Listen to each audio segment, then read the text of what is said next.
राधे राधे देवियो। कैसे हो आप सब लोग? हम ठीक हैं। आई होप सब लोग स्वस्थ होंगे, मस्त होंगे। तो आज की ब्लॉगिंग की स्टार्टिंग हो रही है दिन में 12 बजे से। तो हम जा रहे हैं गृह प्रवेश में, उसके लिए हम तैयार हुए हैं। ये देखिए, ये लड़की है जो तैयार हुई है और ये है लड़का हर्षु। हम सभी लोग तैयार होके बैठे हैं, बस वेट कर रहे हैं जाने का। ये है फाइनल लुक। तो आप लोग बताना कमेंट करके कैसा लगा। तो वीडियो में लास्ट तक बने रहने के लिए आपका बहुत बहुत धन्यवाद। चलिए आगे की वीडियो स्टार्ट करते हैं। हम जा रहे हैं 12 बजे।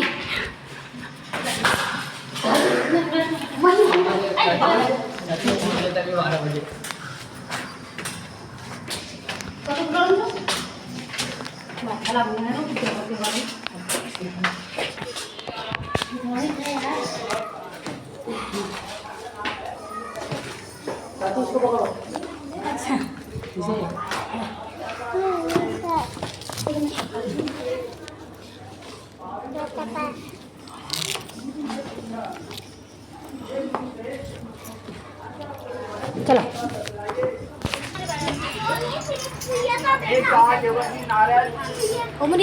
भलाई का भाव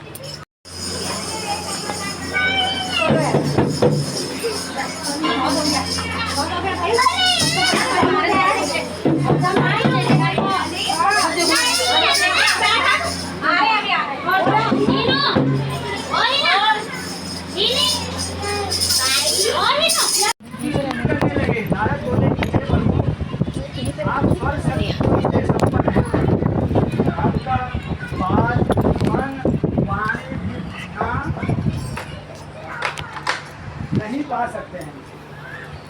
आपका ना आजी है और ना अंत है।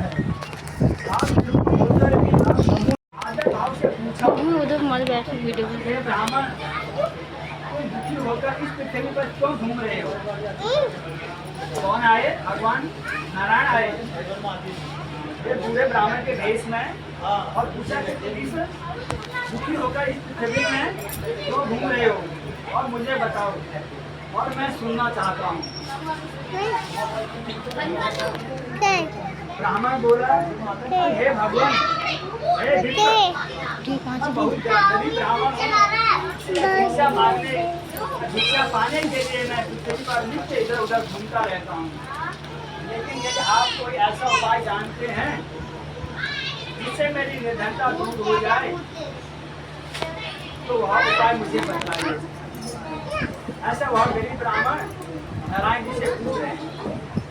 तो पूरे ब्राह्मण ने कहा कि हे विश्व, आप संतान होगी तो अवश्य बनेंगे। एक दिन साधु वैश्य के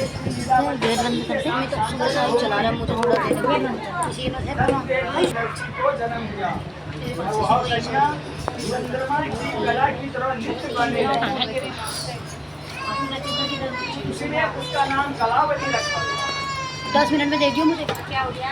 जब कन्या का नाम संस्कार हो गया तब लीलावती ने अपने पति साधु वैश्य को कहा कि स्वामी, आपने वर्ष का संकल्प किया था, अतः आप उस वर्ष को कर लीजिए।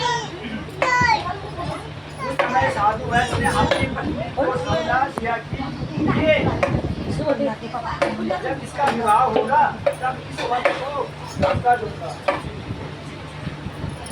अपनी पत्नी को साधु वैश्य व्यापार के लिए नगर को चला।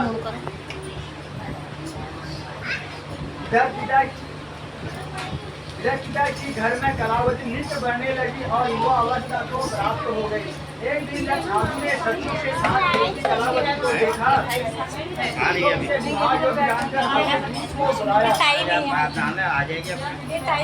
और उसे कन्या के लिए आदेश दिया। साधु की आज्ञा मानकर वह लेकर आया। साधु ने उसे लोग जानकर अपने बंधु बांधवों को बुलाकर कन्या का विवाह उसके साथ और के समय भी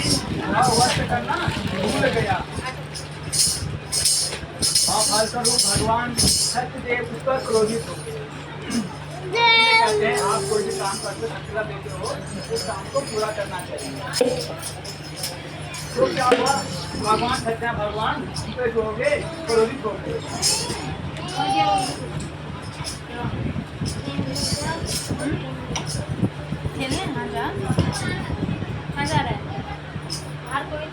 क्रोधित हो गए। उस समय 5 वर्ष साधु अपने दामाद के साथ व्यापार के लिए समुद्र के निकट रत्नपुर नामक नगर में गया और व्यापार करने लगा। दोनों राजा चंद्रकेत के नगर में गए। तब भगवान सत्यनारायण ने उसे प्रतिज्ञा भंग जानकर श्राप दिया कि हे साधु, जब भविष्य में महान दारुण दुख मिले। ऐसा जब सत्या भगवान से क्रोधित हो गए तो साधु को उन्होंने श्राप दिया कि आपके द्वारा आपको क्या दरिद्र प्राप्त हो जाए आपको। और देववर्ष में एक दिन उस चोर राजा के धन को चुराकर वहां आए जहाँ दोनों दवाई करते हुए थे। चोरों ने पीछे से राजा के दूध को आते देखा तो जब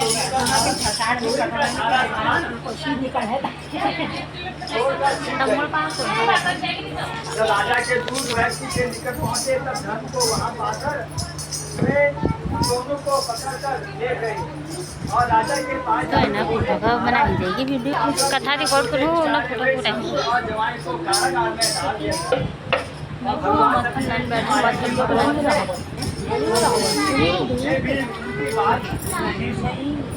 और जो धन उनका अपना था वह भी राजा से छीन लिया। इधर शराब के प्रभाव से साधु की स्थिति वह बुद्धि भी घर में दुखी रहने लगी। बेटी, आप इतनी रात तक कहाँ रुकी थी? तेरे मन में क्या है? तो कलावती ने तत्काल उत्तर दिया कि कहा कि माता, एक ब्राह्मण के घर में मैंने मनोकामना पूर्ण करने वाला वक्त देखा है। कलावती ने जब ऐसा कहा तो वैश्य की पत्नी भगवान नारायण का व्रत उसे करने की तैयार हुई। तो उसने बंधु बांधवों को इकट्ठा किया तो व्रत करने का भगवान नारायण से पति दामाद के शीघ्र लौट आने का वर मांगा और प्रार्थना की, प्रभु मेरे पति और दामाद को आप क्षमा करें।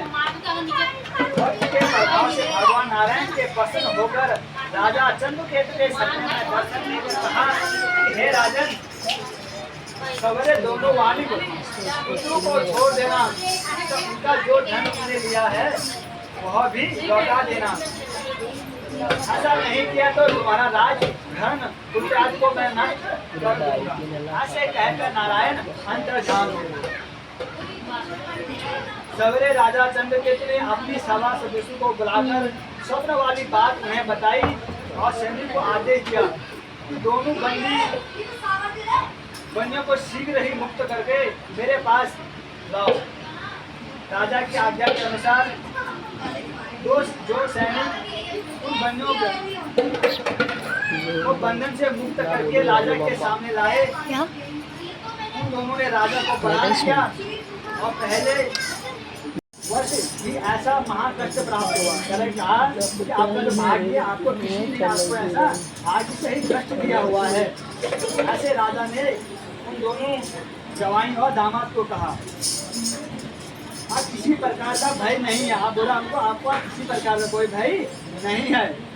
उनकी बेटियां निकाल कर हजामत बनाकर वस्त्र भूषण पहना दिया। साथ में उन्हें पुरस्कृत करके जो धन मिला था उसे दुगना धन देकर कहा कि हे साधु, आप तुम लोग अपने घर जाओ। और दोनों ने राजा को प्रणाम करते हुए कहा कि आपकी अच्छी कृपा से हम जा रहे हैं। दोनों वाले पुत्र महाजन अपने घर छोड़ बाहर हो गए। स्कंद पुराण के रेखाखंड में वर्णित श्री नारायण व्रत कथा का अध्याय समाप्त होगा। बोलो श्रीमन नारायण।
और क्या हो जी तू किसान मामू हमें हरि ओम महा मैं बनाऊंगा 5 आवती गायत्री मंत्र के लिए मैं तुमको पढ़ना पड़ूंगा हमें जाना मैं नॉर्मल चीज नहीं पहले तुमको पता होना चाहिए बताएंगे तो बाद में अंदर बताएंगे ये तो जो ब्राह्मण वैसा ज्ञान लेगा उसे पता होगा आवती जानी आवती जानी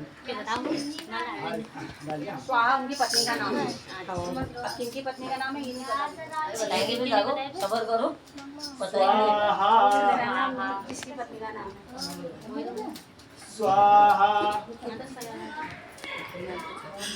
स्वाहा स्वाहा स्वाहा ओम सहस्रशीरिकः पुरुषः सहस्राक्षः सहस्रपादः सहूनिभं सहस्रदशाकुलं स्वाहा ओम भूम ओम पुरुषः वेदगं सर्वं यद्भूतं यच्च भाग्यं महाभूतामितविशेषानो यदि नातिरोहति स्वाहा रेताय स्वाहा सर्वदर्शनाय स्वाहा सर्वसाय स्वाहा अच्युताय स्वाहा वासुदेवाय स्वाहा पुंडरीकाक्षाय स्वाहा नरनारायणाय स्वाहा जनार्दनाय स्वाहा लोकरूपदक्षाय स्वाहा चतुर्भुजाय स्वाहा धर्मराक्षाय स्वाहा उपेन्द्राय स्वाहा माधवाय स्वाहा ओम माधवाय स्वाहा ओम चतुर्भुजाय स्वाहा ओम प्रजापते स्वाहा ओम सहस्राय स्वाहा ओम दामोदराय स्वाहा ओम कमलपते स्वाहा ओम श्री परमेश्वराय स्वाहा ओम सुधंसराय स्वाहा ओम मुकुंद मुकुंदाय स्वाहा ओम आनंदाय स्वाहा श्री सद्धर्माय स्वाहा उपेन्द्राय स्वाहा ओम चंद्रदाय स्वाहा ओम भगवते स्वाहा ओम शांत्याय स्वाहा ओम भूपते स्वाहा ओम श्रीपते स्वाहा ओम श्री हरिये स्वाहा श्री रघुनाथाय स्वाहा ओम कपीश्वराय स्वाहा ओम बालाय स्वाहा ओम नरसिंहाय स्वाहा डालो क्या था ले लो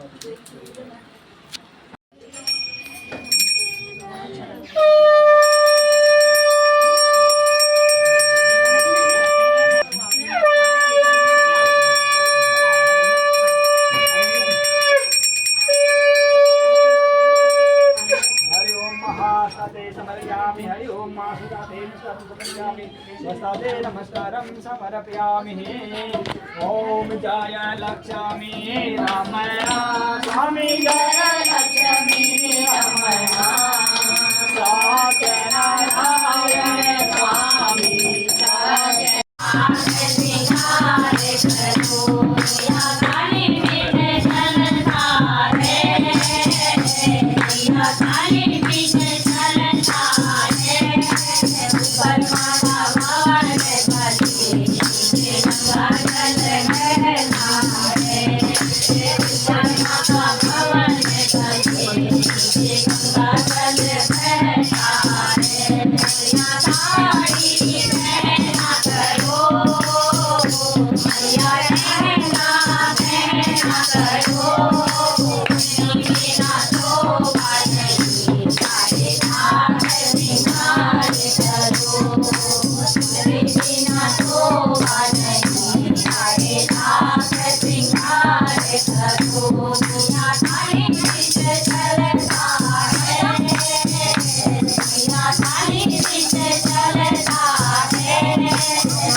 दरबार की जय।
दरबार की जय।